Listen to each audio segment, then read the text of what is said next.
I'm really excited, actually. This is technically, I think we can all put it on our resumes. This is the first off Broadway show I've done.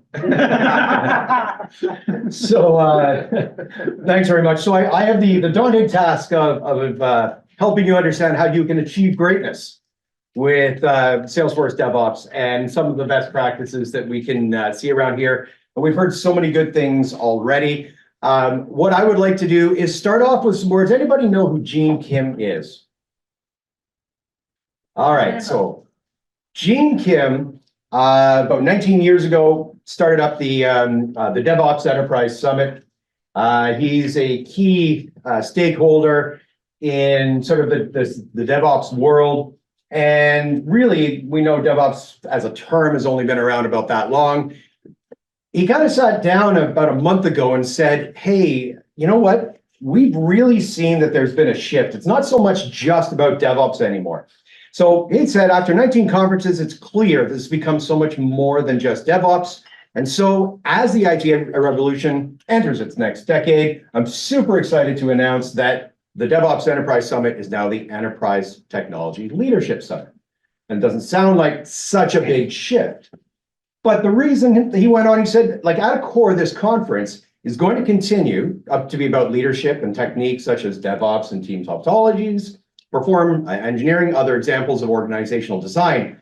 But then what really caught my ear was when he went on to say it's about culture, creating, learning organizations, and employee engagement.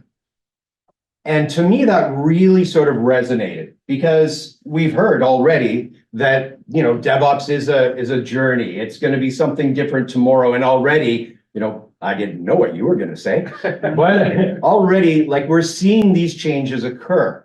And so it's now about using technology to win.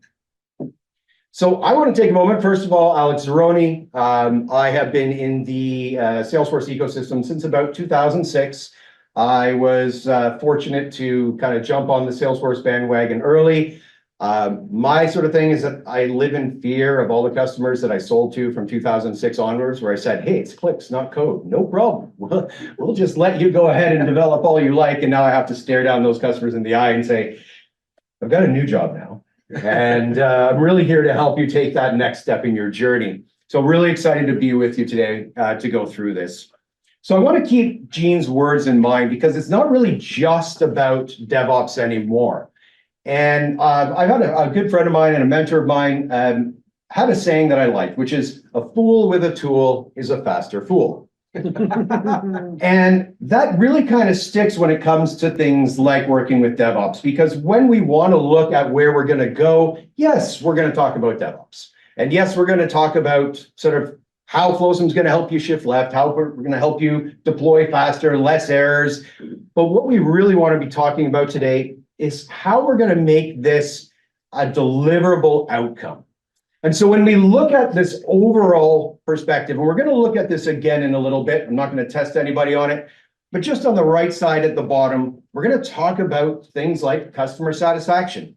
We're going to move around and discuss a little bit about security, about being able to consolidate things, bring your tools together, about important things like that total cost of ownership. And how do we make the most out of our investment into Salesforce, making ourselves a little bit more agile? And I know Chris talked a little bit about agility, and whether it's the agility that speeds you up or whether it's just those incremental changes, we're going to find out. But that leads back into that idea of customer satisfaction. And that's really where we want to get to. So on the right side of the screen is where we're going to end up. And we're going to talk a little bit about getting away from just the DevOps side. So with Flosum, we are going to talk a little bit about the DevOps piece. We're going to talk about data management, backup, recovery. We're going to talk about security. But before we dive into any of that, we're going to look for one more second at something that Chris really dived into nicely, which is that DevOps maturity curve. So where we go within this curve, and I'm not going to walk through it in the same way Chris did. We're going to talk about basics, sort of the getting to intermediate, the optimized, and the leading. So Chris went through this. You know where it is. I would like to see from everyone here who thinks that they or their teams are in that first stage. Who's in the second stage? If everybody's in the fifth, I'm putting the remote down and going. All right, third stage. Okay, we got one brave soul. Everybody else is in optimized or leading? Is there anybody before the first stage? Okay, perfect. We saw 2 hands out of the entire group. All right, some people holding their cards real close here. Have my work cut out for me. All right, so the way that we can work through our DevOps maturity model is to understand where you are in your process. From there, we can determine how we're going to get to those next steps. The first step, if you are in that first step or before that first step, you're probably familiarizing yourself with those change sets, with maybe getting into DX, but we're going to be talking a lot about kind of those low-code tools. The reason for these low-code tools, of course, they're easy to adopt. They're easy to work with. You can very easily kind of monitor where they are and how people are using them. But the bottom line is that these traditional low-code tools are absolutely in need of help. They're in need of help because they were not designed to work with Salesforce. They were designed to kind of work on their own. They were designed for different solutions. They were there for productivity, but there's really no alignment across the board with all of these different low-code tools that we've been working with. They're often also not built for the citizen developer. And there is a vast divide. I used to say that I'm not really an admin, I just play one on TV. And that's kind of where a lot of our admins in Salesforce may have gotten their start, the accidental admin. And we have our low coders, we have our pro coders. We've got a whole swath of people that are working within Salesforce. And we need to understand that some of these tools are going to need some assistance along the way. The reason for this, if we look at that chart on the left, we have our business value going up and we have our time to value across the bottom. We start in that bottom quadrant. We know that things start manual. This is low value. This is low value business, low time to value. And this is where we are using things like change sets, where maybe you're dabbling a little bit in DX, maybe you're kind of pulling these tools together, but the bottom line is we're not really seeing a lot of coming out of the effort that's going in, but it's a necessary evil. It's the reason why, clicks not code was a great mantra, but didn't end up being a great development model. So for many people, they work their way up that business value side. And as Chris had mentioned as well, we get into that custom scripting side. We're using Jenkins, we're using Ansible. We're finding ways to use version control.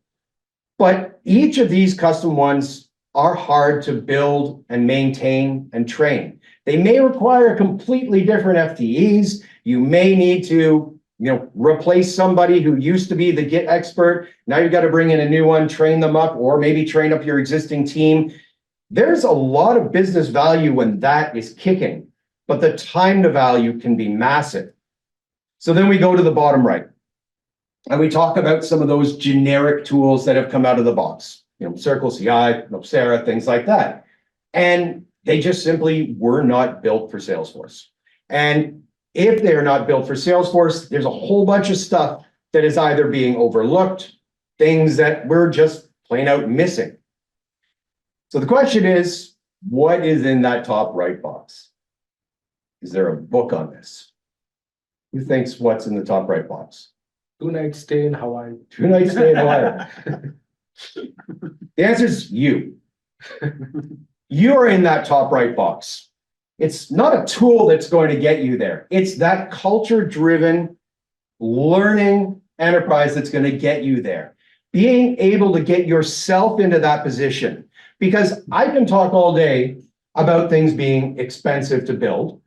You could probably talk longer about things being expensive to build. We could talk about limited capabilities. And these limited capabilities are not, this is not an exhaustive list. And that's why I'm not going to read them out. because they're going to change with every release and with every project that we work on. So how are we going to take these pieces and kind of mold them to get you to be that hero, that person taking that first step or that fifth step, depending on where you were in that stepping thing, to find out how you're going to drive your culture to be more successful. So with that in mind, there's an S word that we discussed earlier. And I have my son in the back, and it's not the S word he thinks that it's going to be. It's a different S word. The S word is, of course, the security part of this. And how are we going to work with that security model? Because as we work our way through that kind of DevOps maturity model, we're opening ourselves up more and more. When we start at the bottom left, pre-DevOps, maybe you're just going in and making ad hoc changes. You go right into production, you make your change. From a security perspective, there are some issues, but they are going to be far less. As this maturity model increases, as you start to work with those tools, we start to work towards launching that DevOps model. And as this happens, we're going to start to see deployments taking place that open you up a little bit more, but you're still at a point where you're growing into a more mature DevOps company. Once that happens and we get towards that sort of peak, right, that peak of the data security transparency, you're still able, for the most part, to be able to see what's happening. You've got a pretty good grasp of things. But then you become a victim of your own success. As a result, generally speaking, in this model, what we see happen is that we have this DevOps transition. Other people start learning that what you and your team are doing are great. The entire company jumps on board. They say, we're all going to do this. Come on, everybody. Everybody's going to be doing these changes. Let's get everything done, and let's just get it done as quickly as possible. And we end up starting down that path towards a major event. These major events are pretty much inevitable. They don't need to be malware. They don't need to be hacks. They can be as simple as human error, but they can have catastrophic results within your organization. Because how quickly you can bounce back from these major events is what's really going to make the difference. If you have the capability to bounce back very quickly from a massive company-wide major event that erases all your data, well, that's a major event, but you've mitigated the time.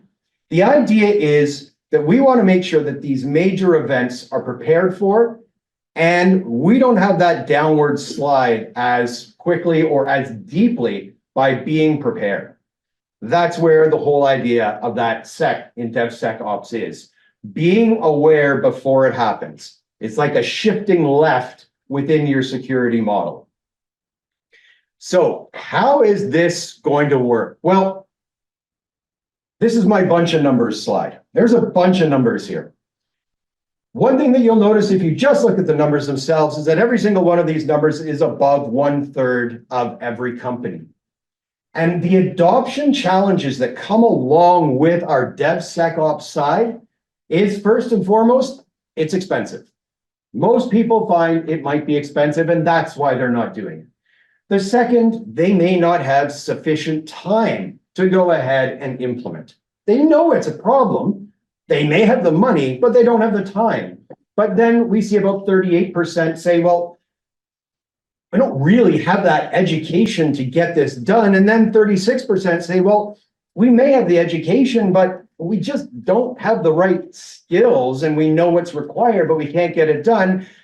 But 35 definitely agree that getting the ball rolling is really the hardest part of bringing together that DevSecOps piece. So across the board, there are huge challenges with adopting this model. When we talk about the data security, this is really where we're going to start to see a little bit more around, well, what happens with that Salesforce accountability model? And I'll put this one out again, seeing as I'm getting massive reaction. Who can tell me what the Salesforce accountability model is?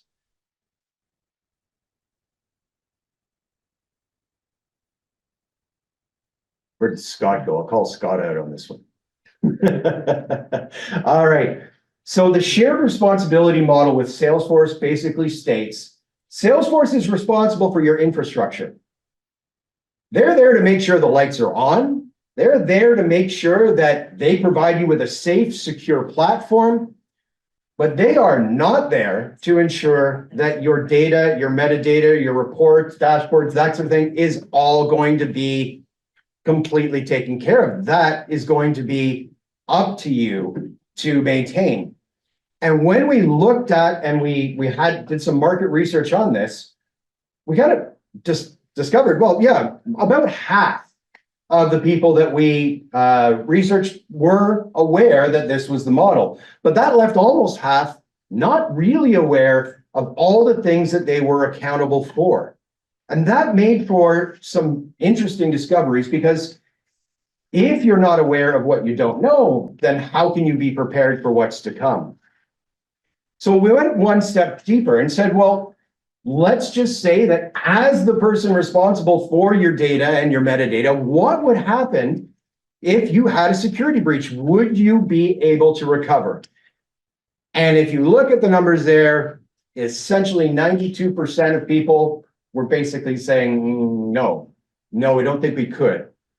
57% weren't able to recover any data whatsoever.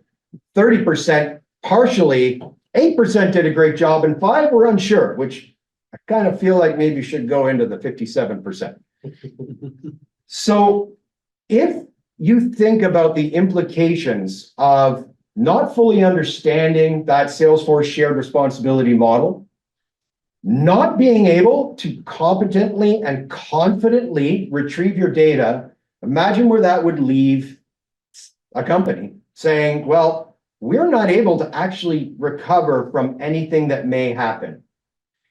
And as we launch into sort of a new era, we're seeing a little bit more accountability floating its way up to the C-level and not so much being down on the individual contributors. This is going to be a really important part. Because even when it comes to understanding what people have in place, a question I always like to ask is, well, have you tested it? It may be in place, but do you know if it works? Let's face it, I haven't tested the airbags in my car. I don't plan to, but I'm assuming they'll work. But I would like to know that they actually do. And when we look and we see, well, have you tested your backup solution? 56% said yes. That's not terrible. It does leave 44% in the dark. But if you think of the previous slide, if you're not actually able to fully recover, even though you've tested, is it truly going to be a functional piece of infrastructure? And the quote down there, I didn't want to read the whole thing, but what I thought was interesting was that in this particular platform owner, they indicated that they had experiences with the providers that they had because there was unclear error handling. Well, what's happening when we're bringing stuff back and there's mistakes? Well, we don't really know. We're just going to bring it back anyways. And when we're bringing things back, what are we bringing back? Well, we're not sure. We're just going to bring stuff back. And this was just kind of an interesting bit of feedback to let us know that there's still a lot of disparity between where people think they are and where they actually are. So then we went a little bit further and we said, well, how would you rate your data backup solution? And at the top, 35% said, yeah, I think it's pretty average. 29 is like, very good. 24%, it's excellent. Then we had a couple below average and poor. So kind of across the board and a difficult metric to make any sense of until you looked at those two bottom metrics. On the left, 63% of users rated it very good and excellent. 62% of the technical evaluators said it was average or lower. And that set off some alarm bells. Because when we looked at that research, we thought, well, why are the users saying this is great? But the technical evaluators are saying, well, it's not so great. Could be a situation like, hey, if I lose some data and then 5 minutes later, I've got that data back, that's not such a big issue. as a user, that makes a lot of sense to me. But as a technical evaluator, I'm left scrambling with everything that's happening in the background thinking, yeah, we got that little piece of data back, but the implications of that are so far down the line that we can't even tell. And we don't know how we're bringing all of this back. And there was that divide between where the technical evaluators and the users were, which I thought was an interesting piece of information. So from a backup recovery perspective, it was a difficult piece to go through. So then we kind of look at that little infinity loop and think, well, how do we pull all of these pieces together? What is that total cost of ownership that we're expecting to see? Where do we go when it comes to consolidating that software? And so I'll go back to this slide for a moment, because starting again on that bottom right with the improved customer satisfaction being, our customers, is what's going to make them happy. It's ease of use. It's the ability to actually see results. As we work towards the security and the compliance piece, we want to make sure that we're confident in our data. Not just that we are confident in our data, that our customers are confident in our data. That security is going to allow us then to say, all right, well, what can we pull together in order to make everything work out? Well, first of all, if things are working together, we're making the most of our Salesforce investment. That total cost of ownership is going to be lower as we're not relying on expensive data recovery methodologies. We then see that lead into that business agility side, where we're now not just confident of our security, not just confident that our users are using it, but we're now able to say, let's kind of reallocate maybe some of this resource that we don't have to spend in all these other things we're concerned about. And that again leads to the overall improved customer satisfaction. So how does all of this wrap up? Well, the 4 key trends that we just looked at that we saw coming out of our market research were around that DevOps and low code, the security piece on the DevSecOps, overall data resiliency and security, and of course, that consolidation piece. And these were the areas that really drove me to kind of go back to that Gene Kim comment from earlier, where we have that culture-driven aspect, where we're not just looking at that DevOps piece, but everything in general. So how does Flosum really meet you where you are in this particular journey? Because the top right of the quadrant, pretty much I thought everybody would figure I was going to say Flosum was up there. The reason that it's you that's up there is because it's going to be you that's doing, again, that first step. But how are we going to go into that journey together? How are we going to make sure that from that bottom left where we start off, if you're in pre, if you're already moving your way through, if you're already completely, I guess from Chris's perspective, either in that 3rd or 4th step of your DevOps maturity, how are we mitigating those massive major events that could occur? And the way we're going to get there is kind of looking at this in 4 different steps. And we can consider this the Flosum native advantage. The first step is that customer experience, the most important piece. And really from our perspective, this is going to be about semi-transparent, because it's being written over, but transparent licensing model, being able to understand where we're coming from, no hidden costs, understanding very clearly what your TCO is going to be, being able to have that implementation included. We don't just say, here's a Flosum, enjoy. Be there to help you along the way in your journey. And of course, to have that 24/7 support, to be able to be there for you, to help you learn yourselves and to walk with you. But being part of a more secure platform is really another key element. We are the only DevOps solution that make sure that none of your metadata ever leaves Salesforce. And that cannot be said from any other vendor. And the reason is we are a 100% native solution. Until you want things to leave Salesforce, they don't. And that security means that you have the confidence that you have within your own Salesforce environment. When we look at our DevOps strategy, it's not just about picking up a tool that maybe wraps over Git. This is a completely within Salesforce, build your own branching strategy that doesn't allow for so many bottlenecks as you would normally see, or be able to develop and release in smaller increments, going back to, again, what was said much earlier in both presentations, getting those little small incremental releases, shifting left, making your errors earlier, catching them earlier. And of course, because it's all on the Salesforce platform, you have complete visibility into everything that's happening.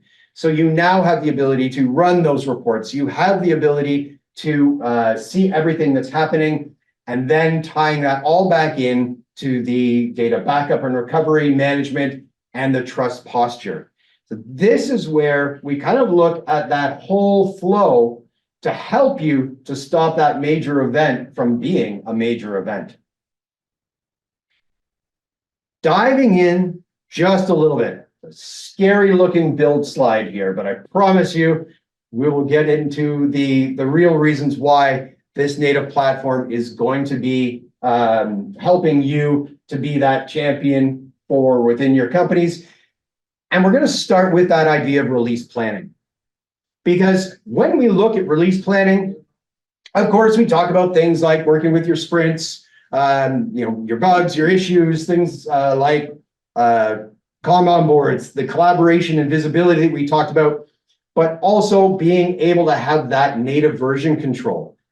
Now, we will also integrate, of course, with the ALMs that you need, your Jira, ServiceNow, and others, to make sure that your release planning is happening with that visibility. As we move towards that develop and release side, we're going to make sure that we can work with the version control that you would like, or even with the native version control that Flosum is going to provide.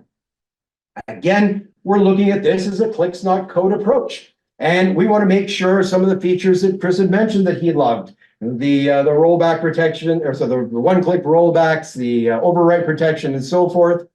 And of course, we can integrate with any of the popular Git versions that are out there.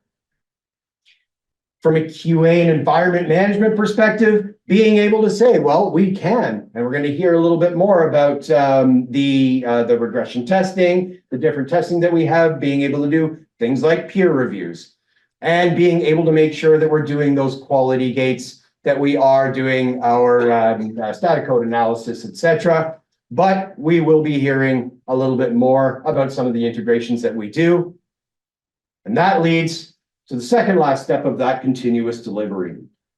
From a continuous delivery perspective, we want to make sure that we are previewing things before we deploy. If we deploy, we need to roll them back. We can do so with just a click. If we've merged into one branch into or one feature into multiple multiple features into one release, and we want to demerge, we can do so as well. So we're able to work with you as you go through. Am I competing with beer? Hate that role. And also we'll integrate with any of the CI/CD tools that are out there. Finally, being able to monitor and govern what you're going through. This is really going to be key when it comes to those compliance audits, whether they're internal or external. And wine? Oh, man. I'll just let everybody stare over there for a little while. And to make sure, yes, that you are ready for those compliance when they take place. And going along that, we haven't really talked about Trust Center. I'm not going to make this all about everything that we do, but the security posture that we can bring along with Flosum, as well as ensuring that your data is going to be safe and secure. This is the Flosum native platform that will help you to get to that greatness. Because we know that on the left, there are so many different things that we do in Salesforce. And Salesforce has become such an amazing platform. When I first started in 2006, I was selling the Sales Cloud. We hadn't even heard of the Marketing Cloud yet, let alone Exact Target. But now we look at this and say, it could be any one of these things and many more that you're working on. But what is it really about? It's about you. It's about you on the right. Because this is about what you're doing. What is your team working with? What does it look like? What are your needs? What are your future plans? How do we get into this together?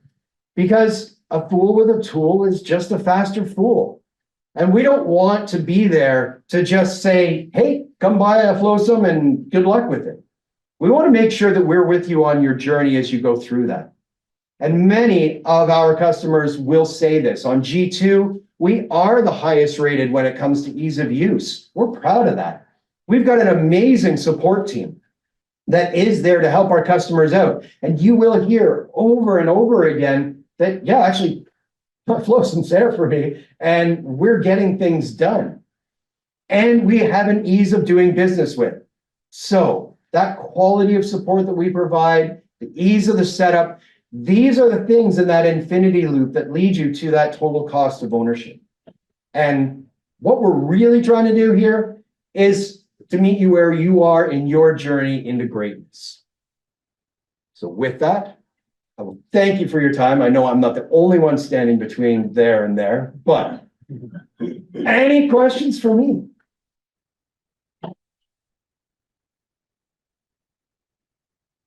Those are just the voices in my head. Okay, perfect. Thank you.